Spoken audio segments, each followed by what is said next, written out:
సరస్వతి నమస్తుభ్యం వరదే కామరూపిణి విద్యారంభం కరిష్యామి సిద్ధిర్భవతు మే సదా. అందరికీ నమస్కారం అండి. మనం ప్రీవియస్ క్లాసెస్ లో ఆత్మనేపది గురించి తెలుసుకున్నాం కదా. ఆత్మనేపదిలో వర్తమాన కాలం లట్లకారము, భవిష్యత్ కాలం లుట్లకారం నేర్చుకున్నాం. యాక్చువల్ గా వీటికి కూడా మనకి మన పరస్మైపదిలో ఉన్నట్టుగానే లోట్లకారము, విధిలింగ్ లకారము, మిగతా 10 లకారాస్ అన్నిటికీ 10 లకారాస్ ఉంటాయి. ప్రస్తుతానికి మనం అది హోల్డ్ లో పెట్టుకుని కొంచెం కొత్త టాపిక్, కొంచెం కాంప్లెక్స్ టాపిక్ ఉపసర్గలు నేర్చుకుందాం. ఓకేనా? మనం ఆల్రెడీ ఉపసర్గలు నేర్చుకున్నాం, అంటే కొంచెం బ్రీఫ్ గా తెలుసుకున్నాం కదా. ఉపసర్గలు అంటే ఏంటి, తర్వాత వాటికి వచ్చినప్పుడు మనకి త్వా ప్రత్యయం ఎలా మారుతుంది, అంతవరకే తెలుసుకున్నాం. సో ఇప్పుడు మనం ఇంకొంచెం ప్రణమ అండి. సో ఉపసర్గల గురించి ఇంకొంచెం డీటెయిల్ గా తెలుసుకుందాం. ఓకేనా? ఇది కొంచెం కాంప్లెక్స్ గా ఉంటుంది, చెప్పడానికి కూడా నేను ఎంతవరకు చెప్పగలుగుతానో అంతవరకు ట్రై చేస్తానండి. ఇప్పుడు ఉపసర్గలతో ప్రాబ్లం ఏంటి అంటే, ఆ ఉపసర్గలు మొత్తం 22 ఉన్నాయి. ఆ 22కి ఒకలాంటి మీనింగ్ ఉంది. అవి మీనింగ్ ధాతువుతో కలిస్తే ఆ ధాతువు యొక్క మీనింగ్ కూడా చేంజ్ అవుతుంది. కానీ ఈ ఉపసర్గ ఈ ధాతువు కలిస్తే ఇలాగే ఉంటుంది అని హార్డ్ అండ్ ఫాస్ట్ రూల్ లాగా ఏమీ లేదు. సో మనము ఆ కాంటెక్స్ట్ ని బట్టి అర్థం చేసుకోవడం అనేది ఎక్కువ ఉంటుంది ఉపసర్గలో. ఓకేనా?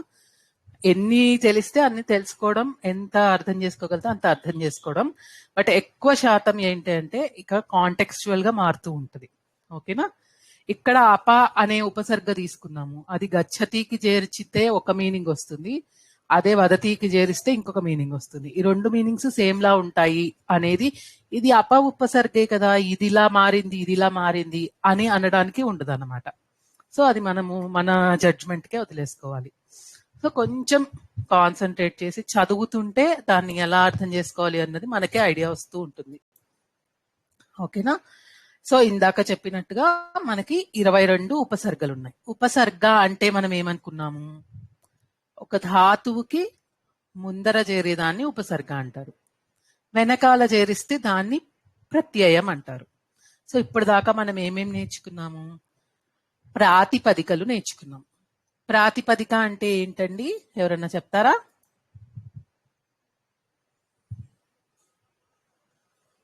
ప్రాతిపదిక తెలుసుకున్నామా మనం లేదా? ఒక ధాతువుకి ఏంటండి చెప్పారు, రిపీట్ చేయరా? ముందర సఫిక్స్ అంటాం కదా, దాన్ని ఉపసర్గ అంటారు. ధాతువుకి ముందర పెట్టేదాన్ని ఉపసర్గ అంటారు. ఇప్పుడు గచ్చతి అనేది ఒక క్రియాపదం, అది గమ్ ధాతువు నుంచి వచ్చింది. దానికి ఆ అనే ఉపసర్గ చేర్చామనుకోండి, ఆంగ్ అనే ఉపసర్గ అనమాట. అది దాన్ని చేరిస్తే గచ్చతి అల్లా ఆగచ్చతి అని అయింది. గచ్చతి అంటే అర్థం ఏంటి, వెళ్తున్నాడు అని. ఆగచ్చతి అంటే ఏంటి అర్థము, వస్తున్నాడు అని కదా. మీనింగ్ మారిపోయింది కదా. ఆగచ్చతికి ఆ ఉపసర్గ చేరి ఈ గచ్చతి అనే దాని మీనింగ్ ని మార్చేసింది. ఓకేనా? అలా మారుతూ ఉంటుంది. సో ఇప్పుడు ప్రాతిపదిక అంటే మన నామవాచక శబ్దాలు ఇవన్నీ ఉన్నాయి కదండి, శబ్ద రూపాలు, రామ శబ్దము, సీతా శబ్దము, వీటన్నిటిని ప్రాతిపదికలు అంటారు. ఓకేనా? కొన్ని ధాతువులకి కూడా అదే ధాతువుల నుంచి కూడా ఈ ప్రాతిపదికలు తయారు చేస్తారు. బట్ ప్రాతిపదిక అంటే ఏంటి అంటే శబ్దం యొక్క బేస్. ఆ శబ్దం, ఇప్పుడు ఫర్ ఎగ్జాంపుల్ రామ శబ్దం తీసుకున్నాం అనుకోండి, రామ అనేది ప్రాతిపదిక. దానికి కొన్ని ప్రత్యయాలు చేరి రామః, రామౌ, రామాః అని అలా మనకి అన్ని విభక్తులు ఏర్పడతాయి. ఈ విషయం మనం తెలుసుకున్నాం కదండి ఇంతకు ముందర, గుర్తుందా మీకు? ఓకే. అలాగే రెండో పార్ట్ ధాతువులు. ధాతువులకి ఒక మూల రూపం ఉంటుంది, పట్, లిక్, ఖాద్, పీ, నీ, ఇవి మూల రూపాలు, ధాతు రూపాలు. వీటికి ప్రత్యయం చేరితే క్రియాపదం వస్తుంది. పఠతి, లిఖతి, ఖాదతి, వందతే, వర్తతే, తర్వాత డయతే, ఇలాగా క్రియాపదాలు వస్తాయి. ఆ చివర్లో చేరినవన్నీ ఏమిటి? టీ కానీ తే కానీ చేరుతోంది, లేకపోతే అతి అతే అనేది చేరుతోంది. వీటిని ప్రత్యయం అంటారు. ఓకేనా? అలాగే మనం అవ్యయాల గురించి కూడా తెలుసుకున్నాం. అవ్యయం అంటే ఏంటి? అది మన శబ్దాన్ని బట్టి, దాని వచనాన్ని బట్టి, దాని లింగాన్ని బట్టి ఏ విభక్తులు ఉన్నా గాని అసలు ఏది మారదు. ఇప్పుడు హ్యహ శ్వహ అని ఉందనుకోండి, అది రామ శబ్దానికి సీతా శబ్దానికి లేకపోతే ఏకవచనానికి బహువచనానికి ఏమన్నా మారుతోందా? మారట్లేదు కదా. రాముడికి హ్యహ అనే చెప్తున్నాం, సీతకి హ్యహ అనే చెప్తున్నాం, అతడుకి అహ అనే చెప్తున్నాము, నేను అన్న హ్యహ అనే చెప్తున్నాము, శ్వహ అనే చెప్తున్నాం కదా. రేపు అంటాను నేను, రేపు అనడానికి నేను చెప్పాలి అని అంటే రామ శబ్దం చెప్పినప్పుడు శ్వహ అనేది వేరేలాగా ఏం మారటం లేదు. సో అన్నిటికీ యూనిఫామ్ గా ఉండేది, అసలు ఎటువంటి మార్పు చెందనిది. లింగము వచనము పురుషము వలన మారనిది అవ్యయం. ఓకేనా? ప్రాతిపదిక ధాతువు, ధాతువుని ఆఖ్యాతం అంటారు. ఓకేనా? తర్వాత ప్రత్యయం, ఉపసర్గ, అవ్యయం. ఈ అవ్యయాన్ని నిపాతం అంటారు. ఊరికే పేర్లు రాసుకోండి, మనకు అవసరం లేదు. ఇవి 5 పార్ట్స్ ఉంటాయండి మనకి గ్రామర్ లో, అంటే మన సెంటెన్సెస్ లో. సో వీటిని అన్నిటిని వాడుకుంటూ మనము సెంటెన్సెస్ ని తయారు చేస్తాం సంస్కృతంలో. ఇప్పుడు మనము ప్రత్యయాలు లాస్ట్ అంటే అంతకు ముందు నేర్చేసుకున్నాం. తవతు ప్రత్యయము, తా ప్రత్యయము, తుమున్ ప్రత్యయము, శత్రు ప్రత్యయము, ఇంకేం నేర్చుకున్నాం? అనియర్ నేర్చుకున్నాం, తవ్యత్ నేర్చుకున్నాం. ఇట్లా ఒక 8, 5, 7, 8 నేర్చుకున్నాం కదా ప్రత్యయాలు. సో అవన్నీ ఏం చేస్తున్నాము? క్రియాపదానికి చివర్లో యాడ్ చేస్తున్నాం కదా. శత్రు ప్రత్యయం ఉంది, పఠ్, దానికి పఠన్ అంటే పుల్లింగం, పఠంతి అంటే స్త్రీలింగం, అంటే ఆ పఠ్కి చివరన యాడ్ చేస్తున్నాం, అది ప్రత్యయం కదా. ఎప్పుడైతే మనం యాడ్ చేసే వాటిని ముందర యాడ్ చేస్తామో వాటిని ఉపసర్గలు అంటారు. ఓకేనా? మనకి సంస్కృతంలో 22 ఉపసర్గలు ఉన్నాయి. ఇంకా కొన్ని ఉపసర్గలు కాదు, వాటిని అవ్యయాలు అంటారు. వాటిని కూడా చేర్చొచ్చు ముందర, కానీ వాటిని ఉపసర్గల లిస్ట్ లో చేర్చలేదు. బట్ ముందర వేరే వేరే శబ్దాలని కూడా చేర్చొచ్చు. ఓకేనా? ఇప్పుడు ఈ 22 ఉపసర్గలు అంటారు. 22 పేర్లు రాసుకుంటారా? ఒకసారి ప్రాతిపదికం అంటే చెప్పరా? ఏంటంటే ప్రాతిపదికం శబ్దం అండి. శబ్దంకి ఒక బేస్ ఉంటుంది ఫస్ట్.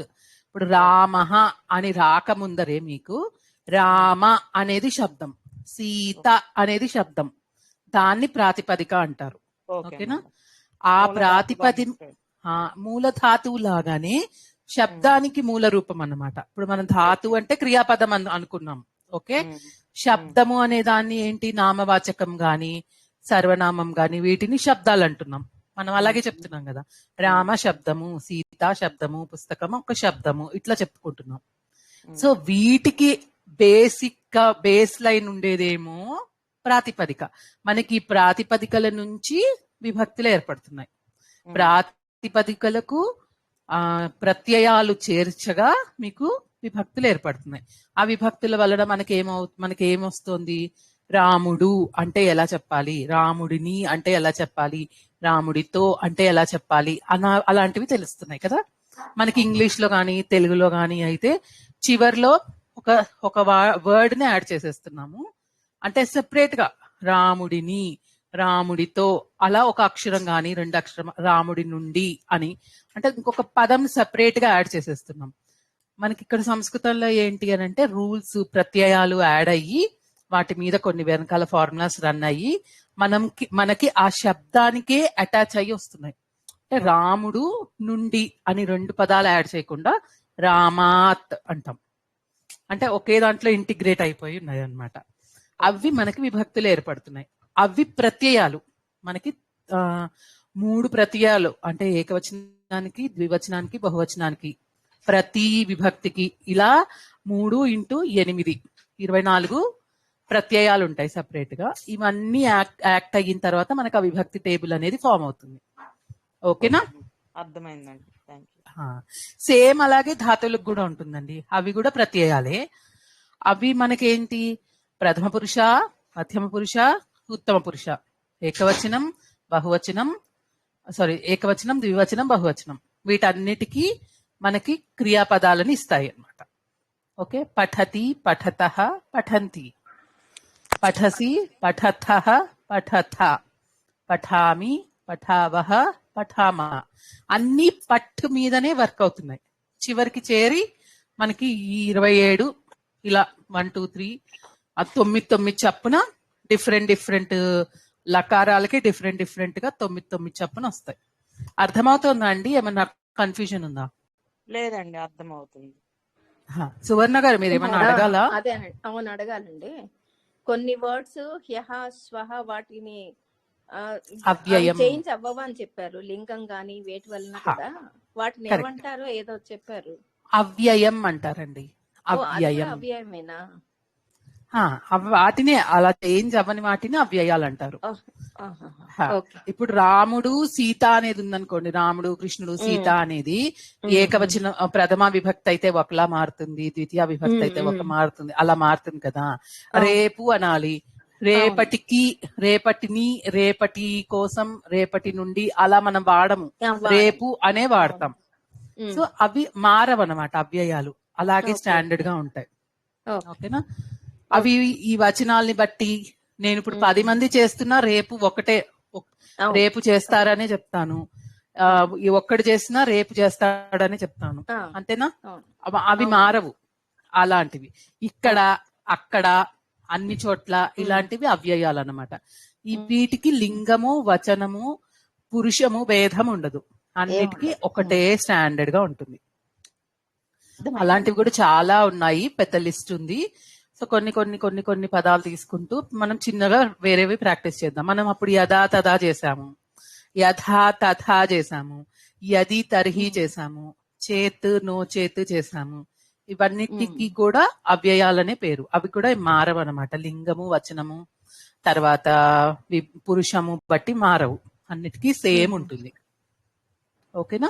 లింగము అంటేనే పుంలింగం అని వస్తుంది కదా మేడం, మళ్ళీ సపరేట్ గా ఏమైనా ఉంటుందా? లింగము అంటేనే మనము వచ్చేస్తాం. పుల్లింగం, స్త్రీలింగం, నపుంసకలింగం. మీరు అడిగింది నాకు అర్థం కాలేదు, ఏమడుగుతున్నారు? పురుషము అని ఏదో మారుతుంది అని అన్నారు కదా, అది అర్థం కాల నాకు. పురుషం అంటే ప్రథమ పురుష, మధ్యమ పురుష, ఉత్తమ పురుష, దానికి. ఇప్పుడు యథా అని ఉందనుకోండి, యథా తదా అనేవి నేను అవ్యయాలు అని చెప్పాను కదా. యథా అనేది నాకు, నేను చెప్పాలన్నా, యథా అహం అంటే ఎప్పుడైతే నేను, అహం యథా పఠామి తదా పాఠశాల ఆగచ్చామి అనేదో చెప్పాను అనుకోండి. ఫర్ ఎగ్జాంపుల్, నేను ఎప్పుడైతే చదువుతానో అప్పుడు పాఠశాల నుంచి వస్తాను అని చెప్తున్నాను. నేను అని చెప్పినా అదే చెప్తాను, రాముడు అని చెప్పినా అదే చెప్తాను, బాలికలు అని చెప్పినా అదే చెప్తాను, విద్యార్థులు అని చెప్పినా అదే చెప్తాను, ఇద్దరు విద్యార్థులు అని చెప్పినా అదే చెప్తాను. ఆ యథా అనేది యథాలానే ఉంటుంది, అది ఏం మారదు, రూపం మారదు. అందుకని వాటిని అవ్యయాలు అంటారు. ఓకేనా? సో ఫస్ట్ ఒకసారి ఉపసర్గలు అన్ని లిస్ట్ లాగా చెప్పేస్తానండి, అవి రాసుకోండి. దాని తర్వాత ఒక్కొక్క ఉపసర్గకి చిన్నగా ఏంటి, ఎలా మారుతాయి, వాటి మీనింగ్ ఏంటి అన్నది తెలుసుకుందాం. ఓకేనా?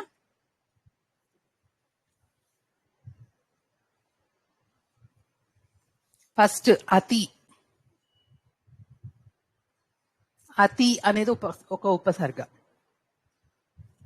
మనం కూడా తెలుగులో చాలా వాడుతూ ఉంటామండి ఈ ఉపసర్గల్ని. కొన్ని అయితే ఇప్పుడు మనం వింటుంటే, ఓ ఈ పదం సంస్కృతం నుంచి వచ్చిందా, మనకు తెలియదు, దీనికి ఉపసర్గ చేరి ఇలా వచ్చిందా అని అనిపిస్తూ ఉంటుంది అనమాట. అన్ని ఉపసర్గలు చేరి అన్ని క్రియాపదాలకి అలా వస్తూ ఉంటుంది. అతి.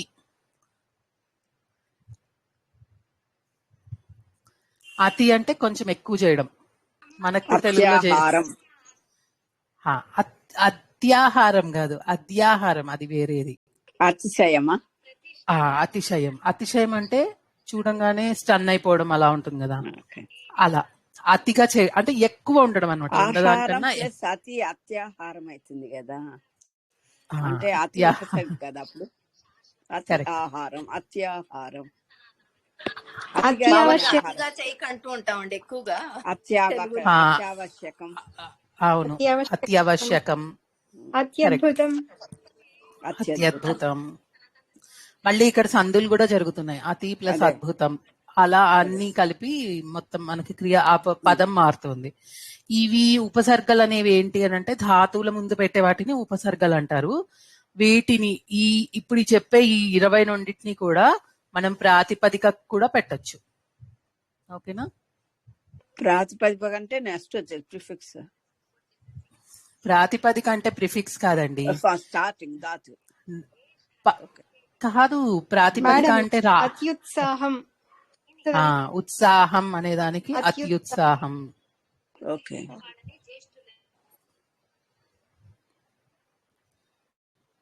అత్యుత్తమం కరెక్ట్ అండి? అత్యుత్తమం కరెక్ట్. ఆ, అలా అతి అంటే కొంచెం ఉన్నదానికంటే ఎక్కువ అన్నమాట. ఎక్కువగా ఉన్నాడు. అతి సుందరం. అతి అద్భుతం, అతి సుందరం, అతి వినయం. అతి వినయం ధూర్త లక్షణం అంటూ ఉంటాం కదా, అలాగా. సో అలా అతి అంటే ఉన్నదానికన్నా ఎక్కువ అంటే చేయడం. మేడం ఇది ఈ పదము సెపరేట్ వస్తుంది కదా మేడం, ఇప్పుడు అది ఎలా మరి? అతి సుందరం అన్నప్పుడు అతి సుందర అంటే కొన్ని అలా జాయిన్ అవ్వనట్టు అనిపిస్తాయండి, మనం ముందు చేరుస్తున్నాం కాబట్టి. అత్యుత్తమం అన్నాము. అతి ప్లస్ ఉత్తమం అత్యుత్తమం. అవి ఏంటి అని అంటే సంధి జరిగింది కాబట్టి అది మీకు ఒక సాలిడ్ గా కరెక్ట్ వర్డ్ లాగా ఫిట్ అయినట్టుగా కనిపిస్తుంది. అతి సుందరం, అతి ఉత్తమం, అత్యద్భుతం, అతిశయం, ఇవన్నీ మీరు చెప్పినట్టు అతి వైభవం చెప్పచ్చండి. అతి వైభవం చెప్పచ్చు. ప్రస్తుతానికి మనం ఉన్న వాటిని విన్న వాటిని నేర్చుకుందాము. ఎందుకంటే కొన్ని అలా కరెక్ట్ అనిపిస్తూ ఉంటాయి, కానీ అవి మరి మనం ఎక్కువ యూజ్ చేయలేదు కదా, వినలేదు అంటే మనం తెలీదు, కన్ఫర్మ్ చేయలేము. సంస్కృతంలో మెయిన్ గా అన్ని మనం ఎక్స్పెక్ట్ చేసినట్టుండవు కాబట్టి మనం రెగ్యులర్ గా ప్రాక్టీస్ చేసేవి, మీరు ఏదైనా చదివిన వాటిల్లో వచ్చినవి వాటిని పెట్టుకుని ప్రాక్టీస్ చేసుకోండి. ఓకేనా? అన్నిటికీ తగిలించేయకుండా. అత్యల్పం. అత్యల్పం ఏంటండి?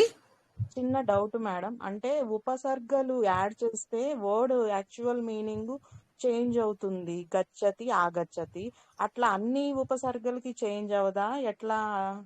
అన్ని ఉపసర్గలకి ఏ ఉపసర్గ చేసినా గానీ మాక్సిమం చేంజ్ అవుతుంది. కొన్నిటికి ఏంటంటే ఇప్పుడు ఫర్ ఎగ్జాంపుల్ నయతి అనే ధాతు ఉందండి, దానికి ముందర ఏదో ఒక ఉపసర్గ పెట్టారు 22 ఉపసర్గల్లో. ఆ నయతి అంటే అది ఇంకా మనం ఎక్స్ప్లెయిన్ చేసుకుందాం ఇంకా డీటెయిల్డ్ గా. అంటే ఇప్పుడు ఎగ్జాంపుల్స్ తో చూస్తే అన్ని ఇంకా మోర్ అనే వస్తుంది కదా, చేంజ్ అవ్వలేదు, అందుకని డౌట్ వచ్చింది మేడం. అలానే ఉంటుంది, మోర్ అని ఉంటుంది. కొన్నిసార్లు అయితే కంప్లీట్ గా మన అండర్లైన్ ధాతువుది మీనింగ్ మారిపోతుంది. అవును అవును. ఇప్పుడు ఫర్ ఎగ్జాంపుల్ నయతి అంటే ఏమనుకున్నాం మనము? తీసుకురావడము, అట్లా అట్లా తీసుకెళ్లడం, తీసుకురావడం. పరిణయతి అంటే పరి అనే ఉపసర్గ పెట్టాను నయతికి. పరిణయం అంటే ఏంటండి? అలా అందుకని ఇది కాంప్లెక్స్ సబ్జెక్ట్, సో జాగ్రత్తగా చిన్నగా నేర్చుకుందాము, తొందరపడద్దు. ఓకేనా? కొన్ని ఎలా ఉంటాయంటే మనం ఎక్స్పెక్ట్ చేయలేమన్నమాట, గెస్ వర్క్ నడవదు ఇక్కడ. ఆ పదాలు ఉన్నాయా లేదా అని చెక్ చేసుకొని దాని మీనింగ్ వెతుక్కొని, ఇప్పుడు అవగచ్చతి అని ఉందనుకోండి, అవ ప్లస్ గచ్చతి, అవగచ్చతి. మనం ఏమనుకుంటాము, వెళ్ళడం గురించి ఏదో మాట్లాడుతున్నాం అనుకుంటాం, కానీ అవగతం వా అంటే అర్థమైందా అని అర్థం. అలా అంటే ఆ గచ్చతికి వెళ్ళడం అనే అర్థం ఉన్నా కానీ అవా చేరినప్పుడు ఆ పదం యొక్క మీనింగ్ పూర్తిగా మారిపోతుంది, కొత్త ధాతువులాగా తయారవుతుంది. అవగచ్చతి అనేది కొత్త ధాతువు, దీనికి మళ్ళా లట్లకారం, లోట్లకారం, లంగ్లకారం, ఇంకా అన్ని విధిలింగ్లకారం, ఇవన్నీ ఉంటాయి. ఓకేనా? కర్మణీ పదాలు కూడా ఉంటాయి. అన్నిటికీ మళ్ళా ఇది యాజ్ గుడ్ యాజ్ కొత్త ధాతువు. ఎప్పుడైతే ఒక ఉపసర్గ ఒక ధాతువుకి అంటే మనం చేరుస్తామో ఆ ధాతువు ఒక కొత్త ధాతువు లాగా తయారవుతుంది.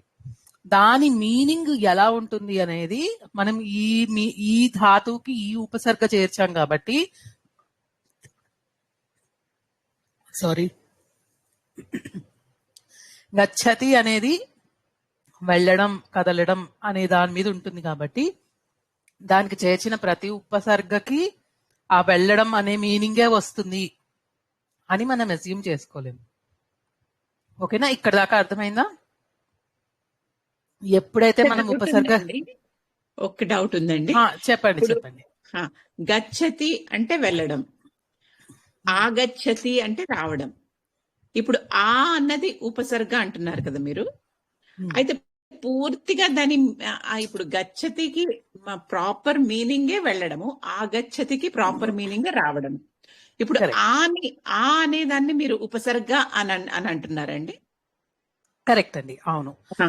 ఆంగ్ ఆంగ్ అనమాట, అని చేర్చాలి దానికి. ఉపసర్గలు మీరు 22 లిస్ట్ మనం తెలుసుకున్నాం అనుకోండి, మీకు ఇది ఉపసర్గ అని తెలిసిపోతుంది. ఆ అనేది బేసిక్ గా ఎక్కువ రివర్స్ లో వాడేది, అంటే ఇప్పుడు నెగేట్ చేస్తూ వాడేది. గచ్చతి అంటే ఆగచ్చతి అంటే వెళ్ళడం, రావడం. అది ఒక ప్రాపర్ వర్డ్ కదా, ఆగచ్చతి అన్నది ఒక ఒక ఒక కాదు గమ్ అనే ధాతువుకి ఆంగ్ అనే ఉపసర్గ చేర్చాకే ఆగచ్చతి అని వచ్చింది. బట్ ఆగచ్చతి అనేది బై ఇట్ సెల్ఫ్ అదొక పెద్ద ధాతు, మామూలుగా ఒక ధాతువు అయిపోతుంది అన్నమాట. మాకు ఒక డౌట్ వచ్చింది మొన్న, ఆరంభంలో చేస్తే ఒక్కళ్ళు చెప్పండి, ఇద్దరు చెప్తే నాకు అర్థం కాదు. అనే మాటలో ఆ అనేది ఉపసర్గమేనా? ఆరంభం అనేది ఏమన్నా ఉందా నాకు తెలీదు. ప్రారంభం అంటే అనేది అంటే మనం అవి అన్ని గుర్తుపట్టలేమండి అలాగా. మనం ఆలోచించుకొని వెతుక్కుంటూ ఉంటే వస్తాయి కొన్ని కొన్ని. చెప్పలేను నేను కూడా. ఆరంభం అవ్వచ్చు, అంతే. ఓకే,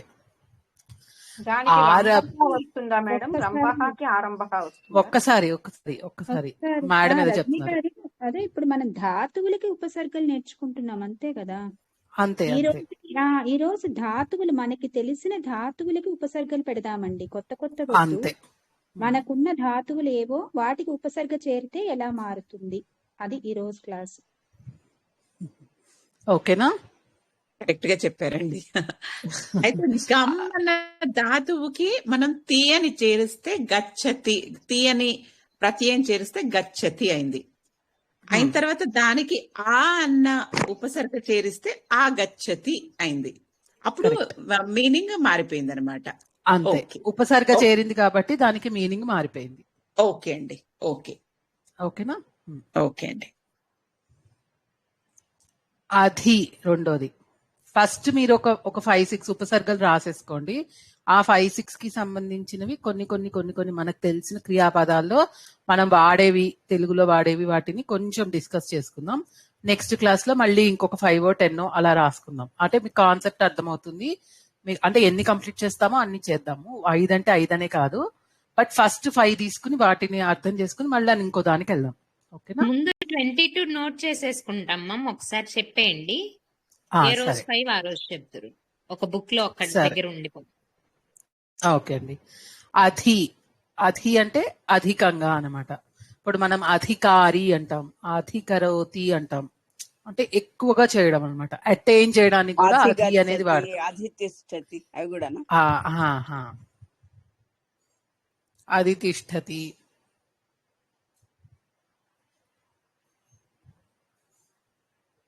అంటే ఇప్పుడు ఒకటి గొప్పగా ప్రాప్తించుకున్నాడు అనుకోండి, దాన్ని అధితో చెప్తాం అనమాట. అధిగచ్చతి అంటే ఒక ప్రమోషన్ వచ్చి ఒక లెవెల్ నుంచి ఇంకొక లెవెల్కి వెళ్ళాడని కానీ, జ్ఞానం ప్రాప్తించింది అని కానీ అలా చెప్పేటప్పుడు అధి చెప్తాం. అధి అనే ఉపసర్గ యాడ్ చేస్తాం. అధిరోహణం, అధివసతి, ఆధిపత్య, ఆది లేదు, అది వేరు. మళ్ళా దానికి వేరే ఉపసర్గలు కూడా చేస్తాయి. ఒక 2-3 ఎగ్జాంపుల్స్ రాసుకోండి ప్రస్తుతానికి.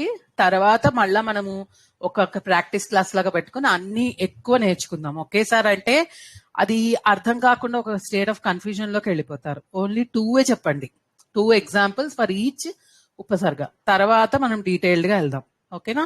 ఒకేసారి ఒక 20-30 చెప్పమంటే నేను చెప్పేస్తాను నాకు తెలిసిన పదాలన్నీ, నేను రాసుకున్న నా నోట్స్ లో ఉన్నవన్నీ. కానీ మీకు అర్థం కాదు కాబట్టి రెండే ఉపసర్గ పేర్లు రాసుకోండి వాళ్ళకి. దాని మీద ఇంకా డీప్ గా వెళ్దాం. ఓకేనా?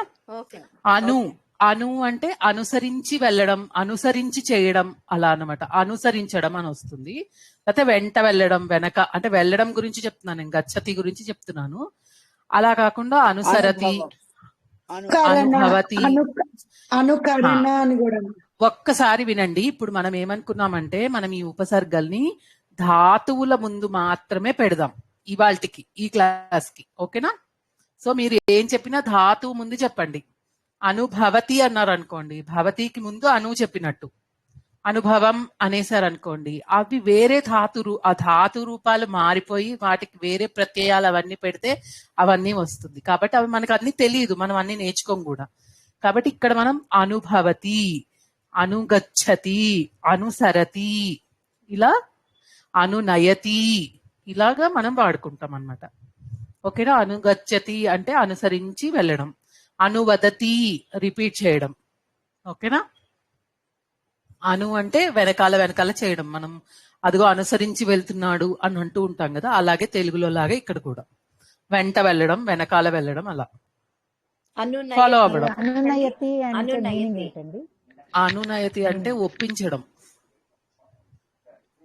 నయతి అంటే మళ్ళా వేరే మీనింగ్ వస్తుంది. అనునయతి అంటే ఇక్కడ ఒప్పించడం అని వస్తుంది. అంటే ఆ ధాతువు యొక్క రూపం కూడా అంటే మీనింగ్ కూడా మారిపోతుంది. మీనింగ్ తో పాటు ఒక్కొక్కసారి ధాతువు రూపాలు కూడా మారిపోతాయి. ఇప్పుడు పరస్మైపది పెడితే, పరస్మైపది దానికి ఉపసర్గ పెడితే కొన్ని ఆత్మనేపది రూపాలు వస్తాయి. ఓకేనా? అంటే ఊరికే ఎగ్జాంపుల్ గా చెప్తున్నాను, ఇది ఖచ్చితంగా ఇది ఉంటుంది అని నాకు తెలీదు. హరతి అని గురించి, హరతి సంహరతి అని మనం అప్పుడు ఎగ్జాంపుల్ నేర్చుకున్నప్పుడు యప్ ప్రత్యయంలో నేర్చుకున్నాం కదా, అలా సం పెట్టి హరతి, హృ ధాతువుకి సంహరతి పెట్టామనుకోండి, సంహరతియే అవ్వక్కర్లేదు, హరతే కూడా అవ్వచ్చు. అట్లా ఉపసర్గ పెట్టంగానే అది ఆత్మనేపది కింద మారిపోతుంది. ఓకేనా? పూర్తిగా అర్థం మారిపోతుంది. లేకపోతే ఆ అర్థానికి కొంచెం అడిషనల్ గా వాల్యూ ఇస్తుంది. ఇట్లా కొన్ని డిఫరెంట్ గా ఉపసర్గలు మనకి హెల్ప్ చేస్తాయి అన్నమాట. అందుకని ఉపసర్గల్ని వాడతాం. కానీ ఈ ఉపసర్గలు 22 ఉపసర్గలు మనకున్న 2000 ధాతువుల ముందు చేరిస్తే ఇంకా ఆలోచించండి, 22 ధాతువులు ఉపసర్గలు ఉన్నాయి, 2000 ధాతువులు ఉన్నాయి. ఎన్ని కొత్త ధాతువుల్ని మనం క్రియేట్ చేసుకోవచ్చో ఆలోచించండి. ఓకేనా? అన్నిటికీ మళ్ళా మీకు చెప్పినట్టుగా అన్ని లకారాలు ఉంటాయి. సో మనము క్యాలిక్యులేట్ చేస్తే ఇంకా అసలు ఎన్ని ఉంటాయి అన్నది మనకి అది మనం క్యాలిక్యులేట్ చేయలేమండి, కష్టం. అంతే. సో ఎంత వాస్ట్ ఉందో అర్థం చేసుకోండి. అవునండి. అందులో మనం కొంచెం నేర్చుకుంటాం. అవును, నిజమే. సో అపి నెక్స్ట్. అపి అంటే మనం ఇది అవ్యయంగా కూడా వాడతాము, కూడా అని వాడినప్పుడు. కానీ దీంతో పాటు ఏంటంటే అపి అనేది అపికి అపిచేదసి అంటాము. ఇంకా అపిచేదసి పాపేభ్యః అపి అపహృత్య అపహరతి. కదా సరే. అపి అంటే ఏంటి మ్యామ్? కూడా అది అవ్యయము. అపి అనేది నాకు ఇప్పుడు ఉపసర్గతో చేరిన ధాతు అయితే కరెక్ట్ గా గుర్తు రావట్లేదు. అపి అనేది ఒక ఉపసర్గ. అపిచేదసి అనేది అది చేదసి అనే ధాతుకి చేదసి అనే రూపంలో మధ్యమ పురుషాలు వాడినట్టున్నారు అది. అయితే ఇక్కడ ఉపసర్గలో అపి చేరిస్తే అది కూడా అనే రాసుకోవాలా అండి దాని మీనింగ్? సామర్థ్యంగా అని వస్తుందంట, అంటే బాగా ఎక్కువ స్ట్రాంగ్ గా చేసినట్టు అలా వస్తుంది. ఓకే. ఇప్పుడు నాకు కరెక్ట్ గా గుర్తు రావట్లేదు అపికి. యశోద గారు మీకు ఏమైనా ఐడియా ఉందా? అపి అనే ఉపసర్గ పెట్టి వాడినవి ఏమైనా ఉన్నాయా మీరు? అదే రైట్ అవే గుర్తు రావట్లేదు.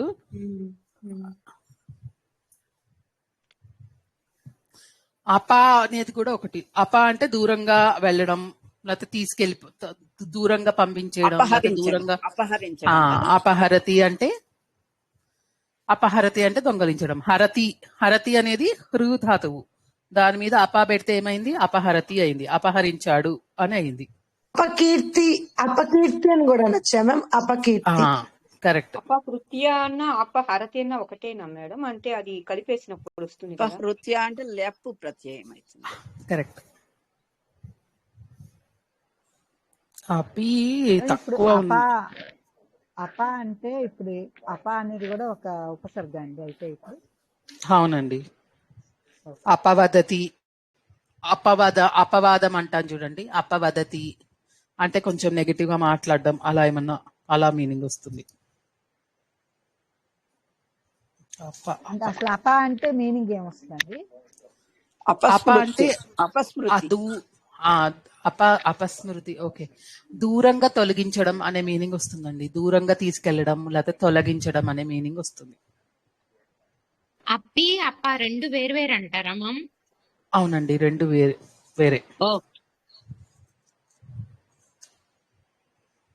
మీరు చెప్పిన అప్పికి మాత్రం మేము కూడా, లేకపోతే ఇంగ్లీష్ లో రాసుకోవాలంటే స్ట్రాంగర్ ఇన్ పాజిటివ్ వే అని రాసుకోవచ్చు. నాట్ ఓన్లీ అంటే అపి అంటే నాట్ ఓన్లీ అంటే అది కూడా అని అర్థం వచ్చేటట్టు. తర్వాత క్లోజ్ టు అని ఇచ్చాడు వాడు ఇంగ్లీష్ లో. తెలుగులో ఏమో సామర్థ్యంగా అని ఇచ్చాడు. అంటే ఇంకొంచెం ఇదిగా అన్నట్టుగా అన్నమాట. ఎక్కడ పెట్టాను? ఓకేలే, నేను చూసి మీకు ఇంకా కొంచెం డీటెయిల్స్ పంపిస్తాను. నెట్ లో కొట్టినా మీకు ఆ డీటెయిల్స్ అన్ని లిస్ట్ లాగా ఇచ్చేస్తూ ఉంటాడు. చూద్దాం ఏమన్నా ఉన్నాయేమో. అపి అపి అపి అపి అతి ఉంది, అను ఉంది, ఆంగ్ ఉంది. ఓకే సరే, నెక్స్ట్ అభి. అభి అంటే ఎదురుగా, మీదకు అని మీనింగ్ వస్తుంది. అభిముఖంగా. మనం అన్ని తెలుగులో కాకుండా క్రియాపదాలు చూసుకుందామండి ప్రస్తుతానికి. అభివందతి, అభివందనం, వందనం కరోతి, అలా. అభిశ్రవణం, ఆ తర్వాత అభిస్మరణం, అభినయనం వస్తుంది. అభినయతి, అభినయతి, అభినయతి. కరెక్ట్. సో ఇలా మీకు ఒక్కొక్క క్రియాపదానికి మనము మన అభిమానం కూడా వస్తుంది. కరెక్ట్.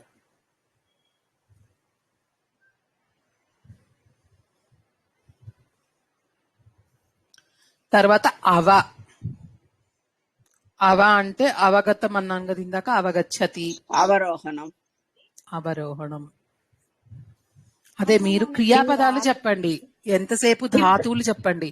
మీరు ఉట్టిగా ధాతువులు వేరే వేరే అంటే ఇప్పుడు మీరు చెప్పేవి కూడా వారికి వేరే ప్రత్యయం పెడితే వచ్చే రూపాలు ఉషా గారు. కానీ మనం అవన్నీ నేర్చుకోవట్లేదు కదా. సో అవి కాకుండా మనకి తెలిసిన క్రియాపదం తిగంతం చెప్పండి. మానము ధాతువు కాదు కదా మేడం, అందుకని డౌట్ వచ్చింది. అందుకే ఆ ధాతు రూపాలు చెప్పండి.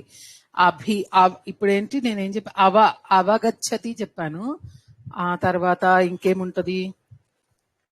అవ అంటే ఏంటండి మీనింగ్? ఏం రాసుకోవాలి? కింద కింద కింద కింద గాని దిగువ గాని అలాగొస్తుంది. చెప్పారు మీరు, రాయలేదు. అవగతం చెప్పచ్చా? అవగతం అంటే అర్థం అవ్వడం అండి. అవగతం అంటే అవగచ్చతికి వేరే రూపం, తా ప్రత్యయం.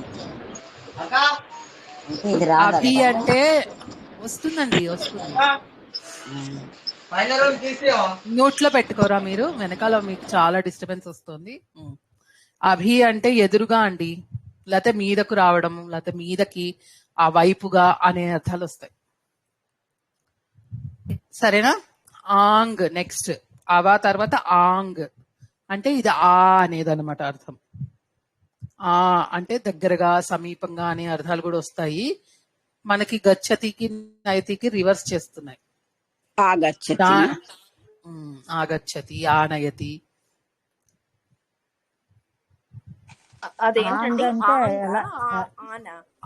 ఆంగ్. ఇప్పుడు కక్కా గగ్గ తర్వాత వచ్చేది ఏంటంటారు? ఇంగ్ అనమాట. మనం కక్కా గగ్గ ఇని తట్టాడ చచ్చా జజ్జాడా అంటామా తెలుగులో. ఆ, ఇక్కడ కక్క గగ్గ అంగ్ ఇంగ్ అనమాట. ఇంగ గంగా ఇంగ ఇన్యానం ఇంగ్ అంటాం ఇక్కడ. గంగ గంగా అంటే గంగ గంగ గంగ గంగ అలా అనుస్వరాన్ని ఎలా ప్రొనౌన్స్ చేస్తామో అది రాసుకోవాలి. ఇది ఎలా ఉంటుందంటే మనం ఇట్లా డా రాస్తాం కదా. పొల్లు డా జాతి గా రాస్తే కరెక్ట్. డారా ఒక్కసారి అండి, ఒక్కసారి ఇలా డా రాసి దాని కింద పక్కకు చుక్క పెడితే ఉంగ్ అవుతుంది. దాని ఓకే కింద ఓకే. హలంతం ఇవ్వాలి. దేవనాగరిలో రాసుకునే వాళ్ళు. ఆహా, సరే. ఇక్కడ జా లాగా రాసి తెలుగులో మామూలుగా జాకైతే ఇలా కొమ్ములా పెడతాం కదా, ఇక్కడ లైన్ పెట్టి ప్లస్ లాగా పెట్టింది అయితే ఇది ఇంగ్ అవుతుంది. తెలుగులో రాస్తే గంగా అని రాయాలంటే మనము తెలుగులో గా రాసి సున్నా పెట్టి మళ్ళా గా రాస్తాము. సంస్కృతంలో తెలుగు లిపిలో రాయాలి అంటే గా రాసి ఈ ఇంగ్ రాసి మళ్ళీ గా రాయాలి. గంగా. మీరు తెలుగు మన దగ్గర ఉన్న భగవద్గీత ఏమైనా ఉంటే అన్ని వాళ్ళు కంఫర్టబుల్ గా ఉండడానికి అనుస్వరాలన్నీ ఇలా సున్నాలు పెట్టేసి మార్చేశారు. కాబట్టి మనకి దొరకదేమో, చూద్దాం ఎక్కడన్నా ఉంటే అంటే చెప్తాను. పొల్లు జాకి గా అండి కింద రాస్తే సరిపోతుంది. అంగు పొల్లు జా కూడా రాయకూడదు. అదే దానికి జా అంటే ఇట్లా వస్తుంది, దానికి జా పొల్లు అంటే ఇట్లా పెడతాము. ఇది ఇలా కదా, ఒక ప్లస్ లాగా పెడతాం. ఈనికి రాస్తే పక్కన ఈ రాసి పక్కన ఒక ప్లస్ సైన్ పెడతాం కదండి, అలా. ఓకే, నేను గంగా అవి తెలుగులో టైప్ చేయడానికి ట్రై చేస్తాను, లేకపోతే బుక్ లో జ్ఞాపకం రాసింది. కాకుండా పొల్లు జాలా ఆ, గా పెడితే అవుతుంది. సరే. ఆంగ్. తర్వాత ఉద్ గాని ఉత్ గాని తా దా ఆల్టర్నేట్ గా మారుతూ ఉంటాయి కొన్ని కొన్ని సిచ్యుయేషన్స్ లో. అంగ్ అన్నారండి, ఉద్ఘాటన ఆంగ్ అన్నారా? అంగ్ ఆంగ్ అన్నారా? ఆకి ఆంగ్ దీర్ఘం అండి. ఆంగ్. మీనింగ్ ఏంటండి? సమీపంగా అనుంది. సమీపంగా. ఎవరు మాట్లాడుతున్నారు? అందరూ మ్యూట్ లోనే ఉన్నారు. నాకు ఎవరు మాట్లాడుతున్నారో కూడా కనిపించట్లా. కుసుమ అండి, లేరు ఇప్పుడే. కుసుమ గారు. ఓకే. అవునా, ఓకే. ఆంగ్ ఆ దీర్ఘం. అదే మనకి ఆగచ్చతి, ఆనయతి అలా మారుతుంది. ఓకేనా? ఇప్పుడు మనకి 2-3 ఉపసర్గలు కూడా కలపచ్చు ఒకే దానికి, ఒకే ధాతుకి. సమాగచ్చతి అంటాం. సమ్ ప్లస్ ఆ పెడితే సమా అవుతుంది. అట్లా కొంచెం ఎక్కువ కాంప్లెక్స్ అని తర్వాత తెలుసుకుందాం. ఫస్ట్ అయితే ప్రస్తుతం ఇవి రాసుకోండి. ఉద్ లేకపోతే ఉత్ అంటే పైకి లేవడం. ఉత్తిష్ఠతి, తిష్ఠతికి ఉత్ పెడితే ఉత్తిష్ఠతి అంటే ఏదైనా అట్లా పైకి వెళ్ళడానికి గురించి రాసేది. అదే ఉద్భవం అవుతుందా? ఉద్భవతి. కరెక్ట్. తర్వాత 10th ఉపసర్గ ఉప. ఉప అంటే పక్కన, దగ్గర. 9th అండి, మీరు ఇప్పుడు చెప్తుంది 9th కదా. అతి, అధి, అను. నేను ఫస్ట్ చదువుతున్నాను సీత గారు, ఒకసారి చూడండి. అతి, అధి, అను, అప, అపి, అభి, అవ, ఆంగ్, ఉత్ లేకపోతే ఉత్. ఉద్దు ఉత్తు ఒకటే. ఓకే. అప కూడా ఉందా? నేను అపి అప రెండు ఒకటే అనుకున్నాను. అప కూడా ఉంది. ఓకే. ఓకే అండి. అప కూడా ఉంది. ఓకే. ఉప. నెక్స్ట్ ఇప్పుడు ఉప. ఇంకొక శ్లోకం కూడా ఉంది, నేను అది కూడా పెడతాను మీకు గ్రూప్ లో, అది చదవండి ఊరికే, అంటే గుర్తుండడానికి ఈజీగా ఉంటది. ఒక చిన్న 2 లైన్ శ్లోకం ఉంది.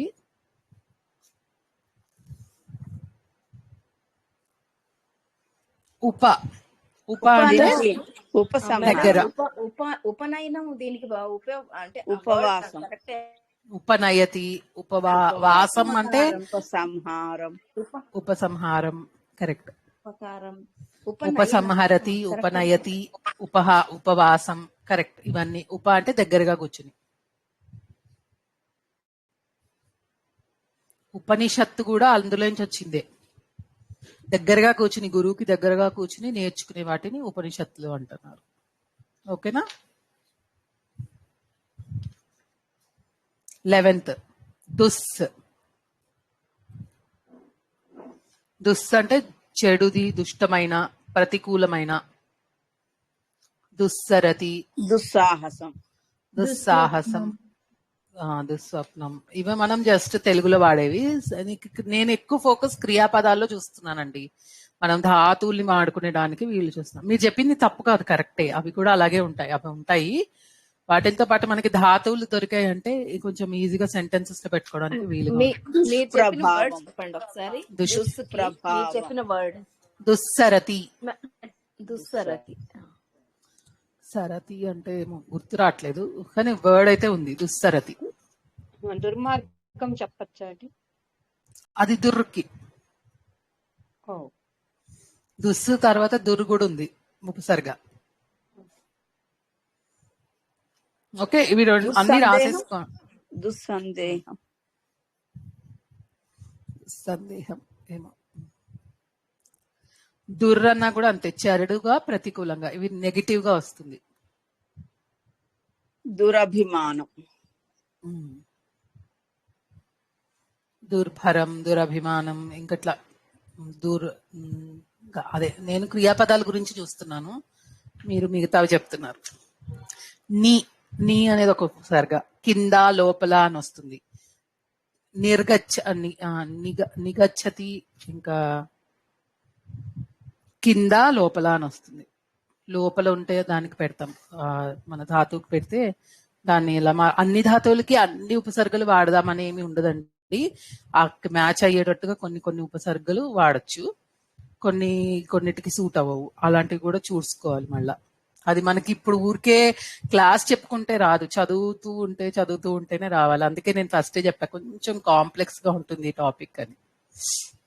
నిగచ్చతి అంటే ఏంటంటారండి ఎగ్జాక్ట్లీ? నిగచ్చతి అంటే మరి కిందకి వెళ్ళడం అనే మనం వస్తుందేమో చూడాలి. Okay okay. నిస్సందేహం చేయొచ్చా? అది కూడా కాదా? నేను మీకు చెప్పేవి తప్పనటం లేదండి, బట్ ఏంటంటే మీరు అన్ని క్రియాపదాలు మనకి గచ్చతి అనే రూపంలో కాకుండా వేరేలాగా చెప్తున్నారు. భవతి, గచ్చతి, పఠతి వీటికి చూడమంటారు మీరు. ఓకే, వాటికి చెప్పండి క్రియాపదాలు. Okay okay okay. అరే ఇప్పుడు మీ తర్వాత ఇంకేమన్నా చెప్పారా మీరు? లేదండి. నిగచ్చతి అంటే జ్ఞాన్ ప్రాప్త కర్ణ అని కూడా ఇచ్చాడండి. నీ గమ్ అంటే జ్ఞానం ప్రాప్తించుకోవడం అంట. నిగమము అంటే ఇది కదండి, వేదం అంటారు. ఆగమము, నిగమము. చూడండి, గచ్చతి ఎక్కడ, గమం ఎక్కడ, నాలెడ్జ్ తెచ్చుకోవడం ఎక్కడ అంటే అలా రిలవెంట్ గా ఉండవు ఉపసర్గలు చేరాక. ఆ అర్థాలు పూర్తిగా మారిపోతాయి. చెప్పచ్చండి మేడం? అది నిస్ అయిపోయింది. సారీ, నిస్ చెప్పలే ఇంకా. నిస్ అవి రెండు డిఫరెంట్. మళ్ళీ ఇవి కూడా కొంచెం దూరంగా, లేకుండా, పూర్తిగా తీయబడిన అని బయటికి రావడాన్ని నిర్గచ్చతి అంటాం. అలా బయటికి దూరంగా వెళ్ళడం, లేకపోతే ఒక దాని నుంచి దూరం అయిపోవడాన్ని నిర్గచ్చతి అలా చెప్తాం. అనేది ఒక ఉపసర్గ. తర్వాత నిస్ అనేది కూడా ఒక ఉపసర్గ. ఇది కూడా బయటకి అనే ఒక అర్థం వస్తుంది.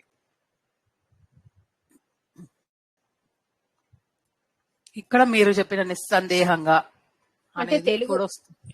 తెలుగు వర్డ్ నిస్సారం అది సంస్కృతం కాదైతే. ఏది నిస్సారం?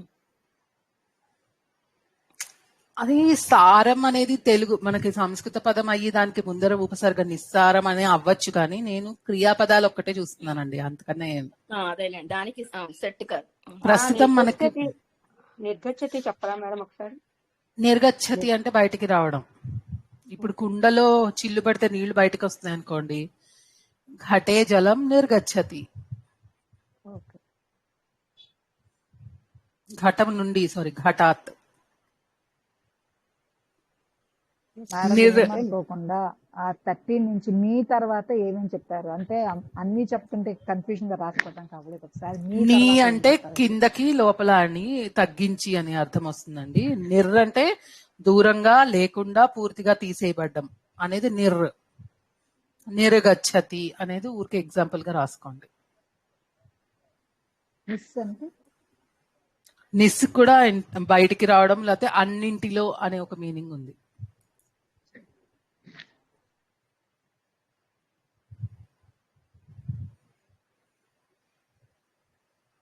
నిష్కృతి అనొచ్చా?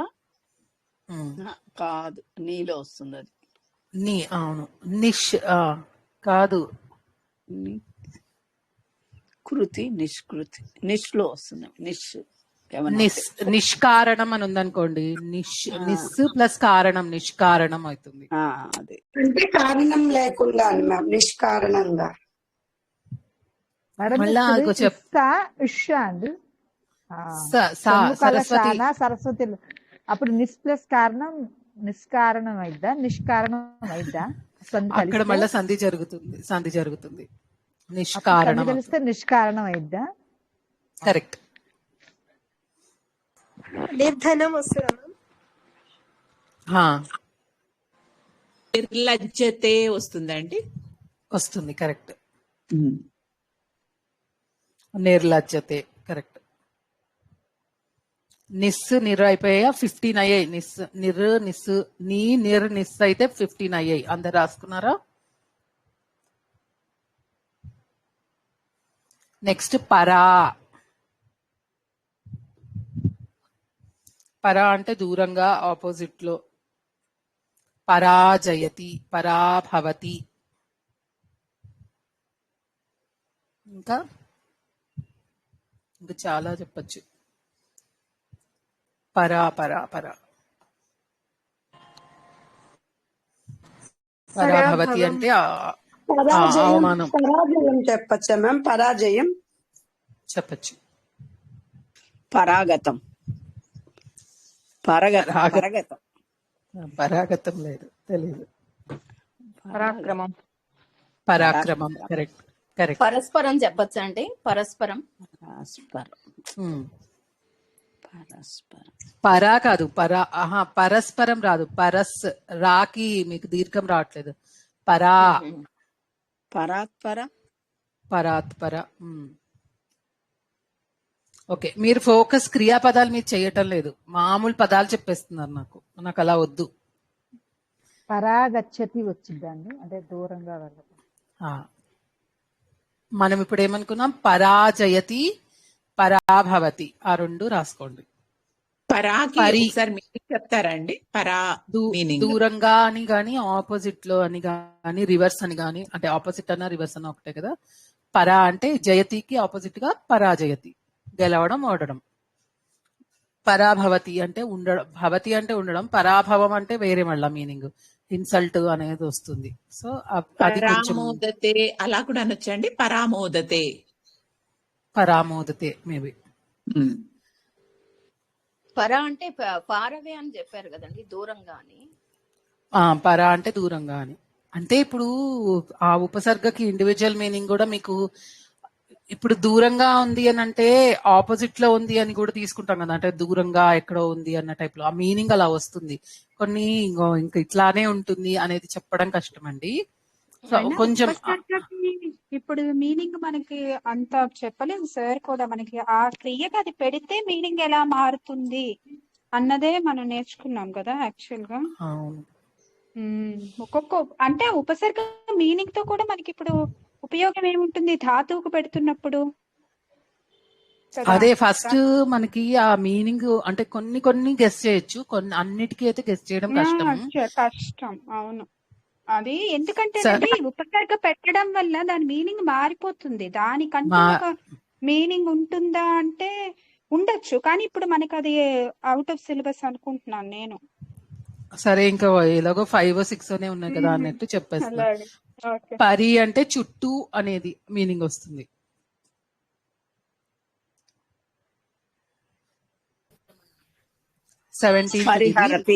పరిహరతి ముందు పరిహరతే కూడా వస్తుంది. హరు ధాతు అనేది ఉభయపది. మేడం పరితః అనే ఒక వర్డ్ ఉంది. పరితః అది అవ్యయం కింద వస్తుంది అనుకుంటా. చుట్టూ ముందు వెనక అవి చెప్పేటప్పుడు. పరి అంటే మీనింగ్ మీరేదో మీనింగ్ చెప్పరా? పరి అంటే చుట్టూ అండి, చుట్టూ. పరిభ్రమణము పరిభ్రమతి. చెప్పచ్చమ్మా? చెప్పచ్చు. మ్యామ్ పరిక్రమ కూడా చెప్పచ్చా? పరిక్రమ పరిక్రమతి.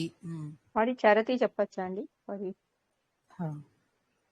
ఇప్పుడు ఎలా ఉంటదంటే ప్రతి క్రియాపదానికి ఉపసర్గలు ఏవైనా తగిలించుకోవచ్చు, కానీ కొన్ని మనం చూడంగానే పెట్టంగానే ఆడ్గా అనిపిస్తాయి. మనము అవి విని ఉంటే పర్వాలేదు, లేకపోతే మాత్రం మీరు క్రియేట్ చేయకండి కొత్త కొత్తవి, ఉన్న వాటిని వాడి ప్రాక్టీస్ చేసుకోండి. ఓకేనా? నేను లిస్ట్ కూడా పరిగ్రహణం అవి లిస్ట్ కూడా కొంచెం తయారు చేయడానికి ట్రై చేస్తున్నాను, ఏమేమి ఉన్నాయి అలాగా అన్నది కొన్ని చూసి చెప్తాను. ఓకేనా? ఇప్పుడు మనము అష్టాధ్యాయికి వెళ్ళి ఒక ధాతువుని వెతికి దానికి ఏ ఉపసర్గనైనా సరే తగిలించేయచ్చు. మీకు ఆ ఉపసర్గ పెట్టంగానే వాటి రూపాలన్నీ వస్తాయి, కానీ వాటి మీనింగ్ ఉందా లేదా అన్నది మనం చెక్ చేసుకోవాలి. ఓకేనా? అలా వాడడం అనేది కరెక్ట్ కాదో నాకు కూడా అంత తెలియదండి. బేసిక్ గా ఎలా ఉంటుందంటే ప్రతి ఉపసర్గకి 22 పెట్టచ్చు అన్నట్టే ఉంటాయి, కానీ కొన్ని సూట్ అవుతాయి, కొన్ని కరెక్ట్ గా ఆ మీనింగ్లు ఉండవు అన్నమాట. ప్ర అంటే ముందుగా, ప్రబలంగా అనే మీనింగ్ వస్తుంది. ప్రభవతి అంటే ఏంటి? పుట్టడం. అంటే ఇప్పుడు గంగా ప్రభవతి అన్నాం అనుకోండి, గంగా అక్కడ నుంచి మొదలు, స్టార్టింగ్ పాయింట్ నుంచి అన్నట్టు చెప్తున్నాం అనమాట. ప్రభవతి అంటే ఇంచుమించుగా పుట్టడం అనే మీనింగ్ వస్తుంది, అక్కడి నుంచి స్టార్ట్ అయ్యింది అని. ప్రభవతి తర్వాత ఇంకేమొస్తుంది?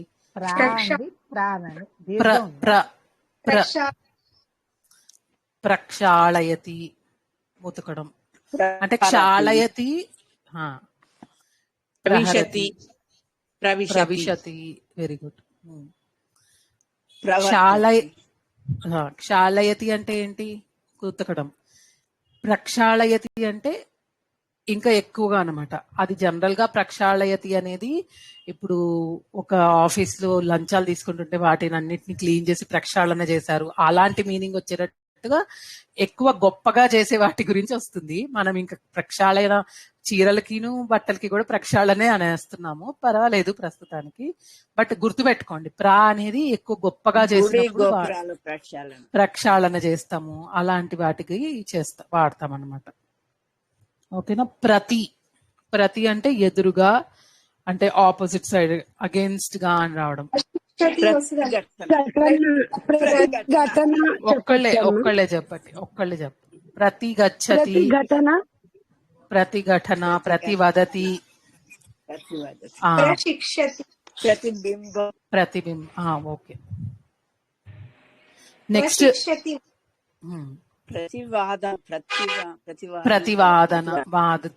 ప్రతివాదనం కరోతి. అలా ఇప్పుడు మీరు అదే ఎన్నిసార్లు చెప్పినా మీరు వర్డ్స్ చెప్పేవి ఎలాగున్నాయంటే క్రియాపదాలు కాకుండా నార్మల్ గా ఈ శబ్ద రూపాలు చెప్తున్నారు, అలా వద్దు అంటున్నాను నేను, అంతే.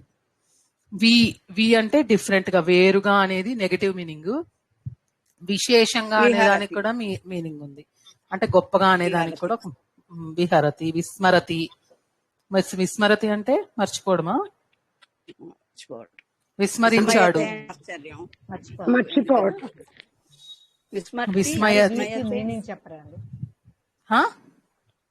వేరుగా అని కానీ విశేషంగా అని కానీ రెండు మీనింగ్స్ అండి. ఒకటి తెలుగు అంటే మనకు పాజిటివ్ మీనింగ్ ఒకటి, నెగటివ్ మీనింగ్ ఒకటి.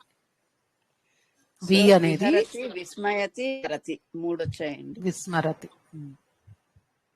విజయతే. ప్రజ్ఞానం చెప్పారు కదండి, ప్రజ్ఞానం, ప్రకృష్టమైన జ్ఞానం అని చెప్పారు సార్. ప్రజ్ఞానం అంటే అదే, మనం ఎప్పుడు క్రియాపదాల కోసం వెతుకుతున్నాం ఇప్పుడు ప్రస్తుతానికి, అంతే. ఓకే, నెక్స్ట్ ఇంకో రెండు ఉన్నాయి. సమ్ అంటే కలిసి, సంహరతి, సంగచ్చతి, సంఘటతి, సంవదతి. తర్వాత ఇంకొకటి చెప్పండి. వి తర్వాత సమ్ అండి. సమ్ దాని మీనింగ్ కూడా ఏంటండి? సుహృదం అంటే మంచి మనస్సు, అట్లా సుహృదం. కరెక్ట్. సమ్ అంటే కలిసి అని. ఒకసారి ఆవిడ రాసుకోలేదంట, అదొక్కటి చెప్పనండి. సమ్ అంటే కలిసి, సంఘటతి, సంగచ్చతి, సంవదతి, ఇలా వస్తుంది. సు అంటే మంచిగా శుభ్రంగా అని. సునయన, సుగుణ ఇవన్నీ మనకి జలం సూలో సుప్రభాతం. అంటే ముందర యాడ్ చేస్తే అన్నిటికీ మనకి మంచిగా మంచిగా అనేది వస్తుంది. కరెక్ట్. అంటే ఇప్పుడు మీరు వి చెప్పినప్పుడు వేరు గాని ఇంకో మీనింగ్ చెప్పారు, అది కూడా విశేషంగా విశేషంగా. ఓకే. 23 వచ్చాయండి. 23 మీరు ఏవో ఎక్స్ట్రా రాసుకున్నారా? నేను నంబర్స్ కాదు, తప్పేసుకున్నాను. ఇవి ప్రతి 2 రాసుకున్నాను. 18 పరి 18 ప్రతి అవును. 19 V20 okay okay some okay, ఇది సు 19 వేసుకో. Correct correct.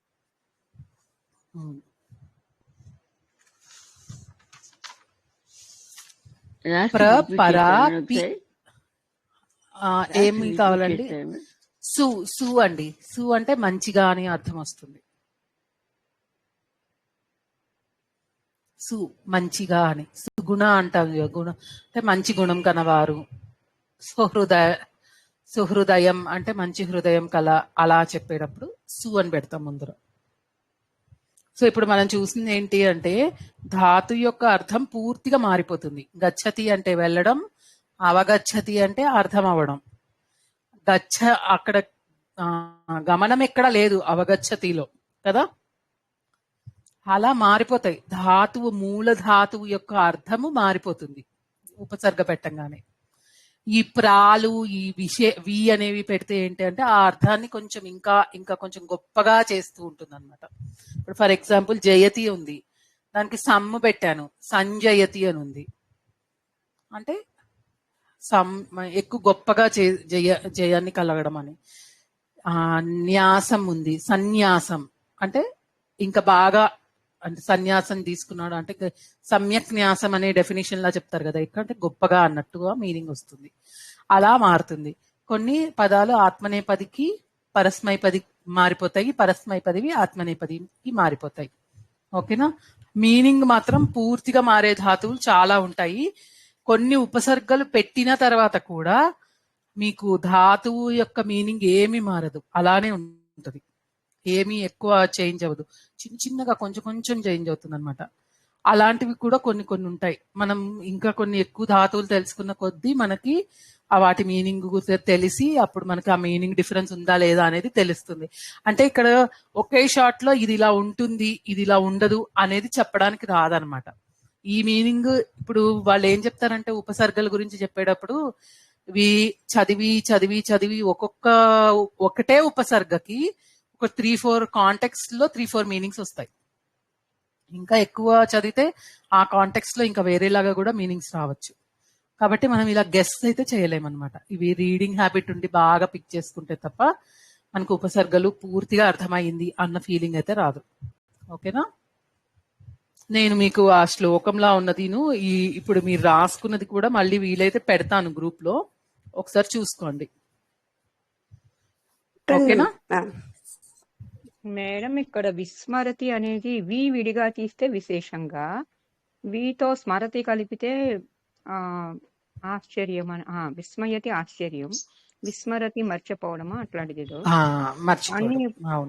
అట్లా అన్ని ఇప్పుడు విస్మరించడం అంటే వదిలేయడం అని కూడా అర్థం వస్తుంది కదా. విస్మరించడం, వదిలేయడం. మరి ఇప్పుడు విశేషంగా అనేది ఇక్కడ ఎక్కడ కలవట్లేదు కదా,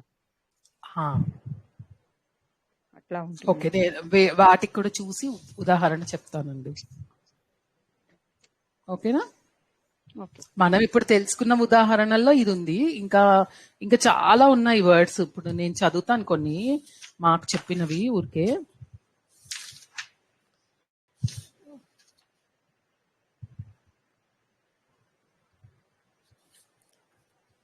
ఎన్ని వర్డ్స్ ఉన్నాయంటే అసలు ఇంకా మీకు వి కావాలన్నారు కదా, ఒక్కసారి ఉండండి.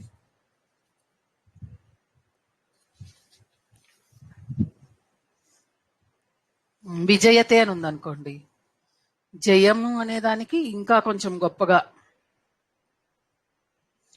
వీక్షతే, విభీషణ అంటే మాకు సార్ చెప్పినప్పుడు 2 కలిపి చెప్పారు. వి ప్లస్ ఊహ, వ్యూహ. వ్యూహ వస్తుందా మేడం అది? వ్యూహ. వీకి ఊహకి వి యాడ్ చేస్తే వ్యూహ. వికృతి నెగటివ్ మీనింగ్. జ్ఞానం విజ్ఞానం. విలయం విలీనం వితరణ. కల్పం వికల్పం. నమ్రత వినమ్రత. విశుద్ధం. అంటే మాకు కూడా ఇలా వర్డ్స్ ఎక్కువ చెప్పారు, అందుకే నేను వాటి మీద ఎక్కువ ఫోకస్ చేయకుండా వీలైనంత వరకు మనకి ధాతువుల్లో ఎలా వాడాలి అన్నది తెలుస్తుంది అనేసి దాని మీద ఎక్కువ ఫోకస్ చేస్తున్నాను. వి ప్లస్ అధిహి. ఆధిహి అంటే వ్యాధిహి అవుతుందంట. ఆధిహి అంటే ఆటకం. దానికి వి అంటే విశేషంగా అనే వచ్చి అక్కడ నెగిటివ్ మీనింగ్, అది పాజిటివ్ గానే. ఎక్కువగా ఆటంకాలు అనేది వ్యాధిహి అని వస్తుంది, వ్యాధి అవుతుంది. ఇలా హారం విహారం.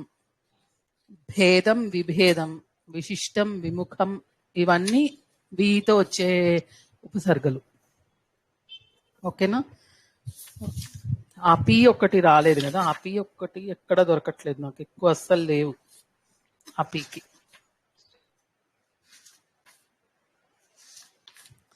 ఆ పి ఒకటి చూస్తానండి, ఏమైనా ఉన్నాయేమో, ఎక్కడన్నా దొరుకుతాయేమో.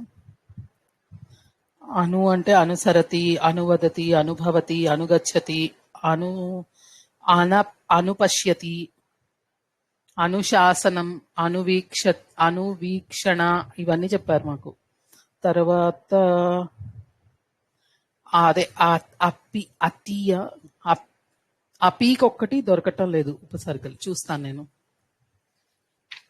ఓకేనా ఇక్కడ దాకా? అపిహరతి అని చెప్పారండి మీరు.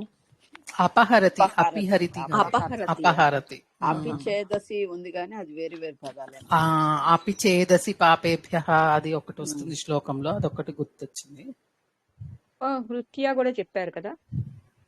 అపాకి వచ్చింది, అపహరతికే అపహృత్య. అపి అనే దానికి దొరకట్లేదు అన్నాను. అంటే జనరల్ గా మనం ఎక్కువ వాడేవి అపి అనే దానికి కబుక్కుని గుర్తు రాలేదు అంటున్నాను అంతే. ఓకే, నేను కూడా చూస్తానండి. ప్రస్తుతానికి ఏంటంటే మీరు వీటితో మీ కాన్సెప్ట్ అర్థమవుతుందా లేదా అన్నది చూసుకోండి.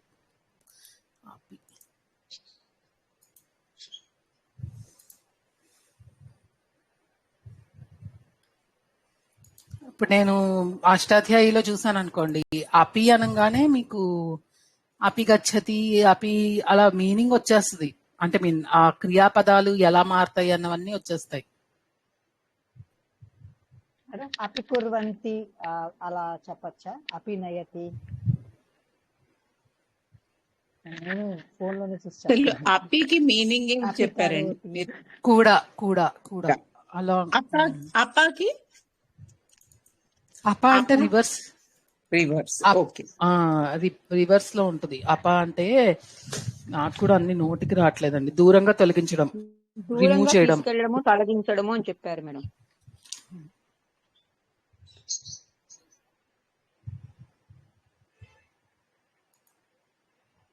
ఓకేనా?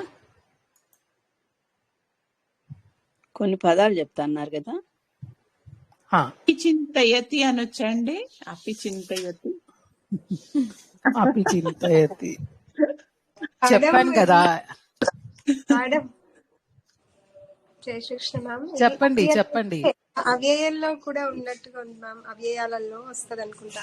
ఇప్పుడు అపి అవ్యయంలో వస్తుందండి. అక్కడ కూడా అనే మీనింగ్ వస్తుంది, ఇక్కడ కూడా ఉంది.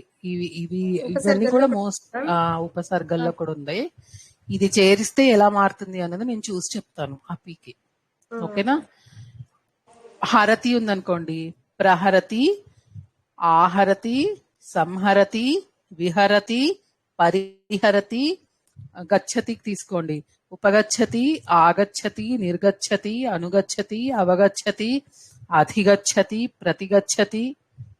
ఇలా ఎన్నున్నాయి, ఇంకా ఉంటాయి. మనం జస్ట్ కొన్ని ఎగ్జాంపుల్స్ తీసుకుంటున్నాం అంతే. ఓకేనా? ప్రా ఉంది తీసుకోండి, ప్రయోజనం, ప్రత్యయం, ప్రశిక్షణం. ఇలా క్రియాపదాలు లేనివి చాలా చాలా ఉన్నాయి నా దగ్గర. బట్ అవి కాకుండా నేను ప్రతిదినం అట్లా పరాక్రమం, పరాశక్తి, పరాభవం, పరాదేవత, పరాకాష్ట, పరాభవతి, పరాకరోతి, పరా ప్లస్ అథతే పలాయతే అవుతుందంట. చెప్పారా మ్యామ్? పరాభవతి ఏమైనా చెప్పారా మ్యామ్? పరాజయం, పరాజయం, పరాభవతి కరెక్ట్. పరాకరోతి కూడా ఉందంట.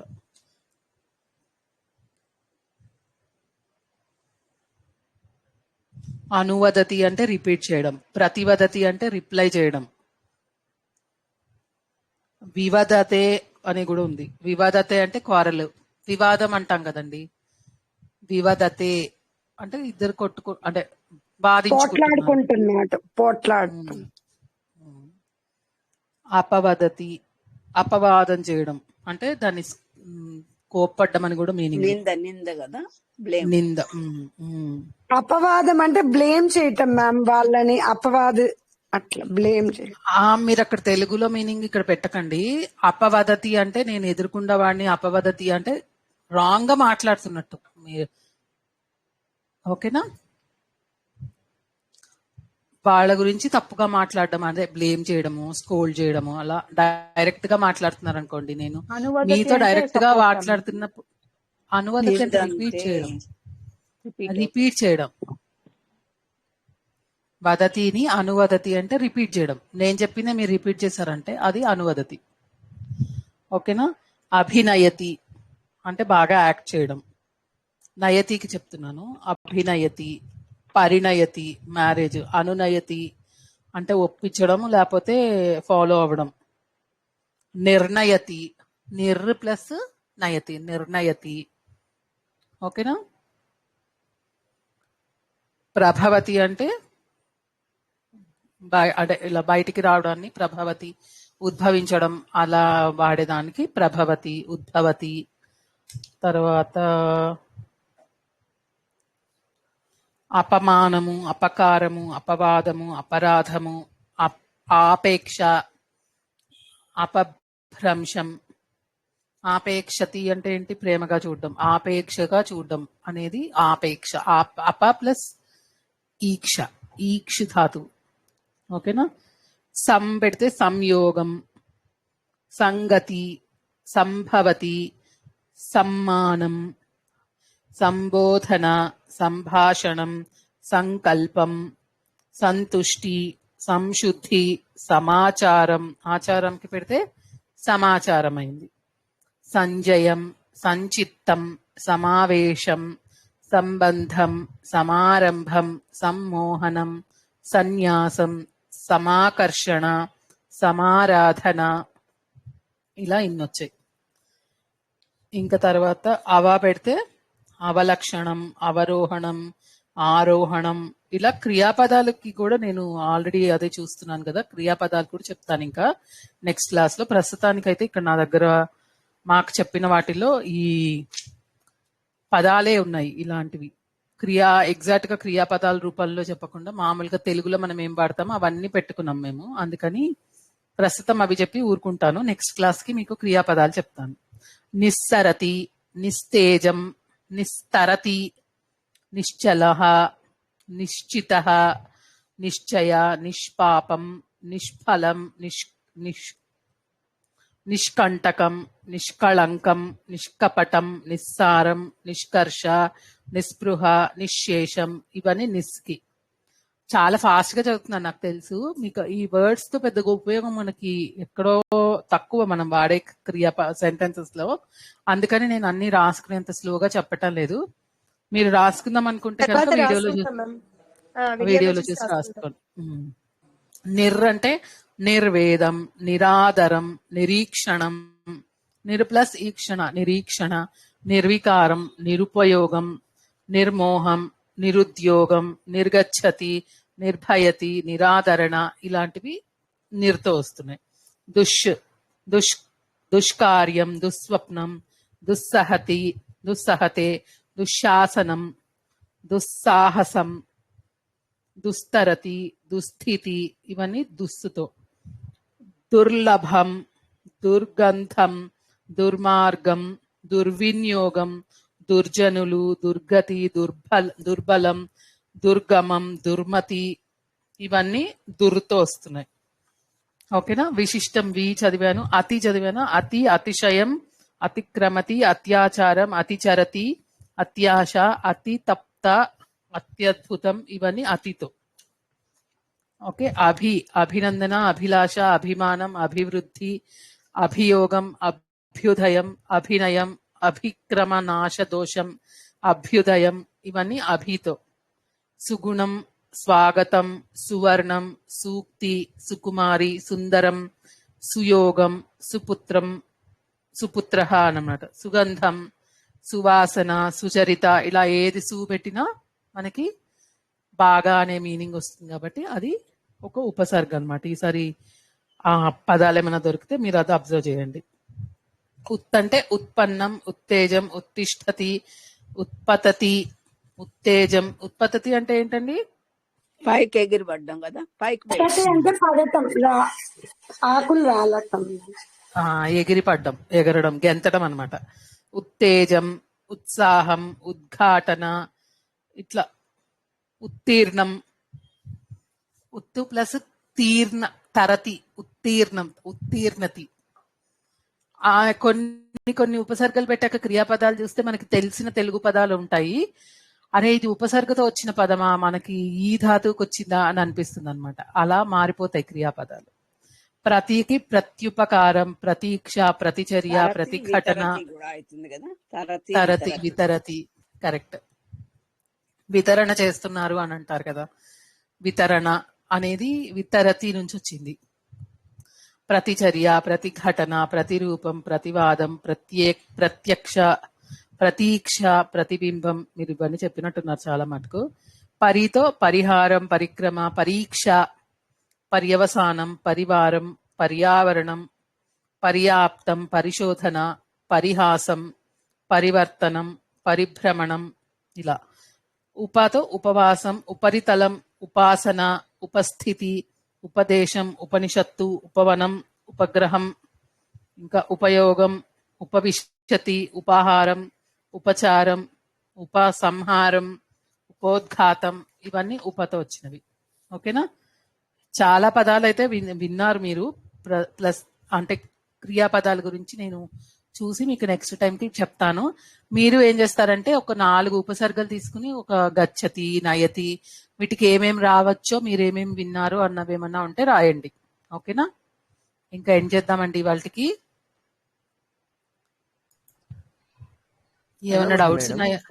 శ్లోకం ఉందని అన్నారు కదా. శ్లోకం నేను గ్రూప్ లో పోస్ట్ చేస్తానండి, చదవనా. ప్రపర అంటే అది శ్లోకం అని కాదు, జస్ట్ అలా అన్ని ఉపసర్గలు లిస్ట్ రాగా పెట్టారు. ప్రపర పి సమన్ సం అను వి వన వని అవ అన్నమాట. ఇక్కడ అవ ని దుర్ భి దుర్ అభి, ఇదేంటి వ్యాధి అని వచ్చింది. అధి సు ని ప్రతి పరి ఉప ఆంగ్, ఇలాంటివి. ఇది వింశతి రేష ఉపసర్గ సర్గగణ కథిత కవిన అని వచ్చే ఒక శ్లోకంలా ఇచ్చాడు. అది నేను చూసి గ్రూప్ లో పెడతానులేండి. లేకపోతే మీరు గూగుల్లో సెర్చ్ కూడా చేయండి, దొరుకుతుంది. ఓకేనా మేడం. ఇక్కడ ఒక డౌట్ ఉంది. ఇప్పుడు నిష్కారణము అంటే మనం విడదీసామంటే నిహి ప్లస్ అట్లా కూడా రావచ్చు కదా విసర్గతో. కరెక్ట్.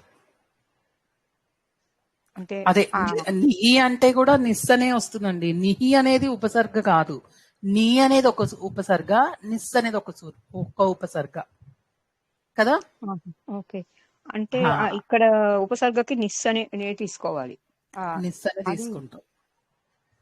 ఆ విసర్గ వచ్చేది సంధులతో కలుస్తుందేమో అప్పుడు సంధి చెప్పినప్పుడు. నీ తర్వాత సా వస్తేనే మీకు నిస్ అని వస్తుంది కదా. సంధులు మీకు ఆ విసర్గ సంధి చెప్తున్నారు మీరు.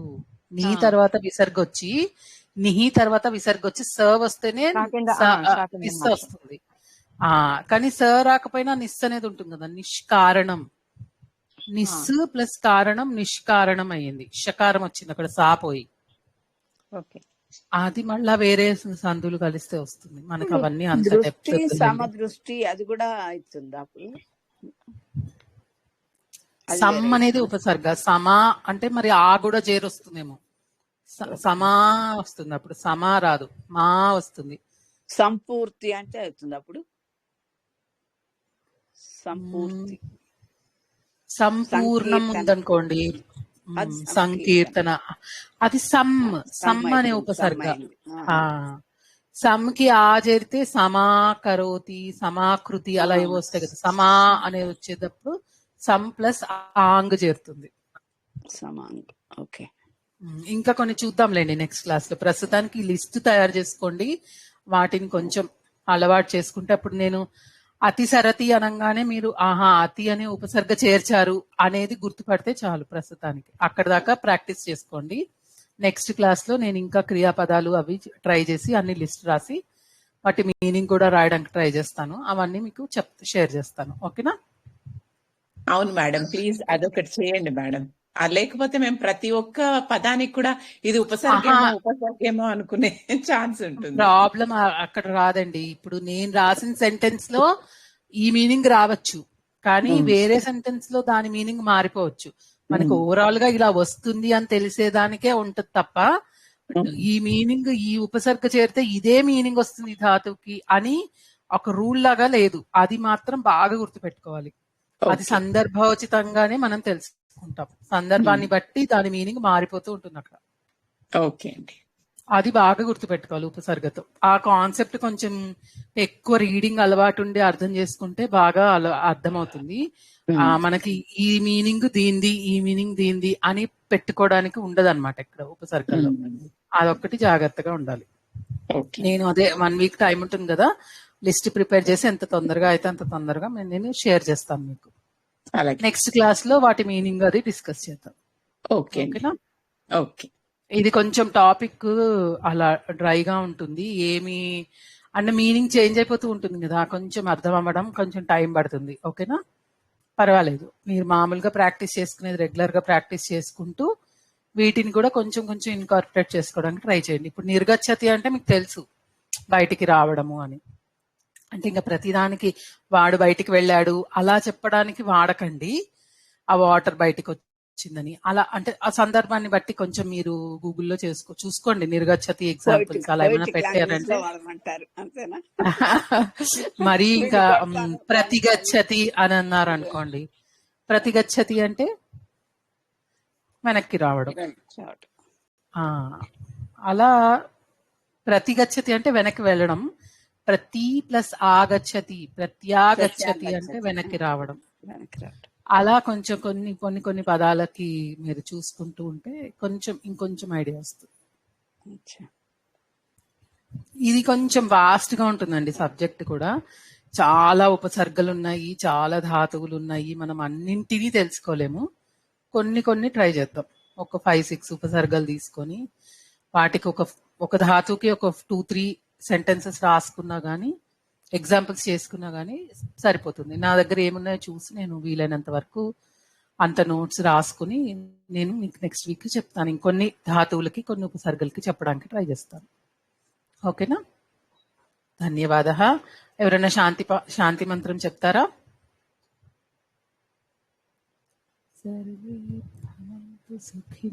చెప్తారండి ఎవరన్నా? రెడీగా ఉందా ఎవరికన్నా?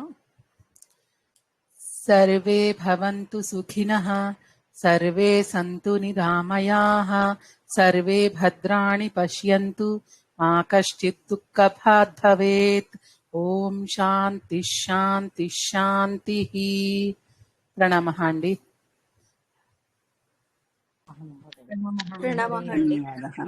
నమః మేడం. పునర్మిలామః. ధన్యవాదాలు అండి. ధన్యవాదాలు.